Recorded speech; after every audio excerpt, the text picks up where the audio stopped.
जिस बिल को मुसलमानों के हुकूक की हिफाजत करने वाला बिल बताया जा रहा है, उसी को पेश करने के लिए और उस पर बात करने के लिए लोकसभा में भाजपा सरकार के पास एक भी मुस्लिम सांसद नहीं है। जिस वक्त, मैं लोकसभा कह रहा हूं, सुना करिए, जिस वक्फ बिल को मुस्लिम महिलाओं को हक दिलाने वाला बताया जा रहा है, उसे संसद में पेश करने वाली पार्टी के पास न तो राज्यसभा में, न लोकसभा में, न देश की किसी विधानसभा में एक भी मुस्लिम महिला सदस्य नहीं। कल किरण रिजिजू जी कह रहे थे कि रेलवे की जमीनें देश की जमीनें हैं, डिफेंस की जमीनें देश की जमीनें हैं।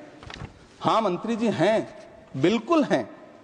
ये जो वक्फ की जमीनें हैं, ये हमारे पुरखों ने धार्मिक कामों के लिए डोनेट किया है, तो हम भी तो इसी देश के नागरिक हैं, हम भी तो इसी देश के बेटे हैं, तो वक्फ की जमीनें भी तो इसी देश की जमीनें हैं। उनको पराया क्यों बोलते हैं आप? सभापति महोदय अशफाकुल्लाह खान जब फैजाबाद की जेल में फांसी के फंदे पर झूल रहे थे, तो इसी देश की जमीन के लिए झूल रहे थे ना। सभापति महोदय, अंडमान की जेल में काला पानी की सजा काटकर अपनी जान देने वाले मौलाना फजले हक खैराबादी हो या शेर खान अफरीदी हो, वो भी तो इसी जमीन के लिए अपनी जान दे रहे थे ना। सभापति महोदय, पाकिस्तान के खिलाफ लड़ते हुए अपनी जान देने वाले महावीर चक्र विजेता ब्रिगेडियर उस्मान हो या पाकिस्तान के पैटर्न टैंक उड़ाने वाला परमवीर चक्र विजेता वीर अब्दुल हमीद हो, वो भी तो इसी जमीन के लिए अपनी जान दे रहा था ना। और मंत्री जी, मैं इस सदन में अलग ऐलान ये कहता हूं कि जब भी इस देश की जमीन को लहू की जरूरत होगी, आपसे 2 कदम आगे इमरान खड़ा मिलेगा, ये मैं आपसे यकीन दिलाते हुए कह रहा हूं। सभापति महोदय, मैं सरकार से कहना चाहता हूं, हमसे हमारी इबादत गाहें तो मत छीनिए ना, हमारे घरों पे बुलडोजर तो मत चलाइए ना, हमारी कब्रों में तो हमें सुकून से सोने दीजिए ना। सभापति महोदय, माइनॉरिटी मिनिस्ट्री का बजट कट करके, मुस्लिम बच्चों की स्कॉलरशिप बंद करके अब सरकार कह रही है कि हम वक्फ की आमदनी से गरीब मुसलमानों का भला करेंगे। गुजरात की बेटी बिल्किस के बलात्कारियों की रिहाई के बाद उन्हें माला पहनाने वाली लोगों के नेता ये कह रहे हैं कि यह बिल मुस्लिम महिलाओं को उनका हक दिलाएगा। धन्यवाद मोदी जी, क्या बढ़िया सौगातें मोदी दे रहे हैं आप। पहले हमें गुजराते मोदी दिया, आप सौगाते मोदी दे रहे हैं। लेकिन यह सरकार इतना याद रखे कि इसी ठसक के साथ देश की संसद में सीए का कानून भी लाया गया था और कहा गया था बड़े बड़े भाषण देकर के कि पड़ोसी देशों से हिंदू भाइयों को ला करके यहां नागरिकता दी जाएगी। लेकिन मैं आपके संज्ञान में लाता हूं सर कि पिछले इतने दिनों में इनसे नागरिकता लेने के लिए 2000 व्यक्ति भी नहीं आए, जबकि इसके उलट इन्हीं की सरकार में पिछले 10 साल में 15 लाख से ज्यादा भारतीयों ने भारत की नागरिकता छोड़ करके दूसरे देश में जाकर के बस गए। यह हुआ उस कानून का अंजाम। सभापति महोदय, इसी तरह की जिद के साथ किसानों के खिलाफ भी कानून लाए गए थे। जिस तरह आज वक्फ के फायदे गिनाए जा रहे हैं, उसी तरह से किसानों को भी कृषि कानूनों के फायदे गिनाए गए थे। लेकिन अंजाम क्या हुआ?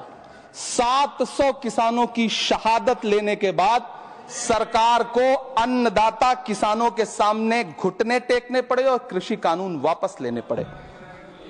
जिल्ले इलाही, जमहूरियत जो है वो नफरत और ठसक से नहीं चलती है, अकड़ से नहीं चलती है, उसमें सबकी हिस्सेदारी जरूरी है। कल देश के माइनॉरिटी मिनिस्टर ने लोकसभा में खड़े होकर एक शेर सुनाया था कि मुझसे कोई बदगुमान न हो, तो मैं उन्हें एक शेर सुनाना चाहता हूं कि मैं आज जद पे हूं तो इतना खुशगुमान न हो, मैं आज जद पे हूं तो इतना खुशगुमान न हो, चराग सबके बुझेंगे हवा किसी की नहीं। नीतीश कुमार जी हो, चंद्रबाबू नायडू जी हो, चिराग पासवान जी हो, जयंत चौधरी जी हो, देवे गौड़ा जी हो, जीतन राम मांझी जी हो, सबको समझना पड़ेगा कि जब जंगल में आग लगती है तो न वो बरगद बचते हैं जो हवा को आंधी में तब्दील करते हैं, न वो बांस बचते हैं जो आपसी रगड़ से चिंगारी पैदा करते हैं। सभापति महोदय, जब देश को मनमोहन सिंह साहब जैसा काबिल प्रधानमंत्री मिलता है तो देश को आरटीआई जैसा एक्ट मिलता है। सेज जैसा एक्ट मिलता है, मनरेगा जैसा एक्ट मिलता है, लिबरलाइजेशन मिलता है, राइट टू एजुकेशन मिलता है, नेशनल फूड सिक्योरिटी एक्ट मिलता है।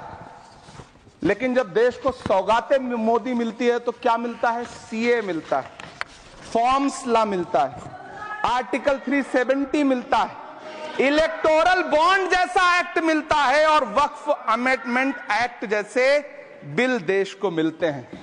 मुझे तो अपने हमवतन भाइयों से पूछना है कि आपको अपने बच्चों की तरक्की, खुशहाली और नौकरी की दरकार है या फिर मुसलमानों की दान की गई जमीनों को लूटकर धन्ना सेठों को देने की साजिश करने वाले कानून की? सभापति महोदय, यह सरकार रात के 3 बजे तक पूरे देश को जगा करके संसद में अपने ही नागरिकों को नीचा दिखाने के लिए वक्फ बिल ला रही थी, तो उधर रात के 1:30 बजे अमेरिका हम पर 26% टैरिफ लगा रहा था। सरकार की प्राथमिकताएं देश को पता। सभापति महोदय, मैं बहुत भावुक हूं आज, और मुझे अच्छा लगा कि आदरणीय नेता सदन जगत प्रकाश नड्डा जी ने बहुत अच्छी बातें भी की, मन से बातें की। क्योंकि उनके नाम में प्रकाश जुड़ा है तो मैं उनमें हमेशा एक रोशनी की किरण देखता हूं। मैं उनके सामने बहुत अदब से यह बात कहना चाहता हूं कि चिरागों के सफर में दबदबा हो आंधियों का तो फिर अंजाम जुल्मत के सिवा कुछ भी नहीं होगा। यह दुनिया नफरतों के आखिरी स्टेज पर है, इलाज इसका मोहब्बत के सिवा कुछ भी नहीं होगा। मैं भावुक हूं, मेरी पलकें गीली हैं।